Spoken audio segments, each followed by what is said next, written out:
ఏదైతే మొన్న రాష్ట్ర ప్రభుత్వం బడ్జెట్ ప్రవేశపెట్టిందో ఆ బడ్జెట్లో పూర్తిగా విద్యారంగాన్ని ఎలాంటి మార్పు లేకుండా బడ్జెట్ అనేది ప్రవేశపెట్టింది.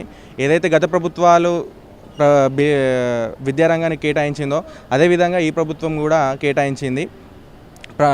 మార్పు కావాలి, విద్యారంగంలో కూడా మార్పు వస్తుందని చెప్పేసి విద్యార్థులు చాలామంది ఈరోజు ఉన్న బీఆర్ఎస్ ప్రభుత్వాన్ని దించి కాంగ్రెస్ ప్రభుత్వాన్ని గద్దెక్కిస్తే ఈరోజు కాంగ్రెస్ ప్రభుత్వం కూడా అదే విధంగా నడుచుకుంటున్న పరిస్థితి ఉన్నది.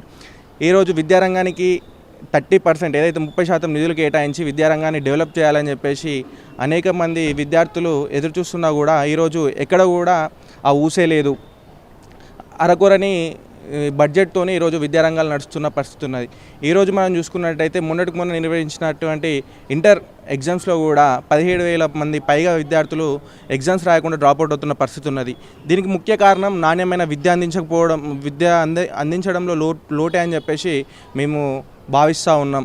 అదేవిధంగా ఈరోజు రాష్ట్రంలో కాంగ్రెస్ ప్రభుత్వం వచ్చిన వెంటనే ఏదైతే విశ్వవిద్యాలయాలు ఉన్నాయో ఆ విశ్వవిద్యాలయాల భూములను వేలంలో వేయడంలో పాటు ఉన్న విశ్వవిద్యాలయ స్థలాలలో కోట్లు కట్టడానికి ప్రయత్నిస్తుంది. కానీ విద్యారంగానికి నిధులను కేటాయించి విద్యా అభివృద్ధి చేద్దామని చెప్పేసి ఎక్కడ కూడా సోయలేని పరిస్థితి ఉన్నది.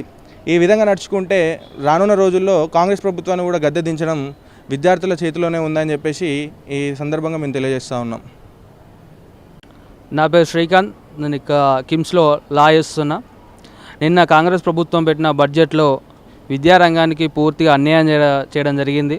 ఈరోజు కాంగ్రెస్ ప్రభుత్వం వస్తే ఈరోజు విద్యారంగం బాగుపడుతుంది. అదేవిధంగా యువత ఈరోజు నిరుద్యోగము ఈరోజు ఉపాధి అవకాశాలు కల్పిస్తారని చెప్పేసి ఎంతో ఆశలతో విద్యార్థులు ఎదురు చూస్తే ఈరోజు కాంగ్రెస్ ప్రభుత్వం పెట్టిన బడ్జెట్లో పూర్తిగా విద్యార్థులకు దాంతోపాటు యువతకు అన్యాయం జరిగిన పరిస్థితి.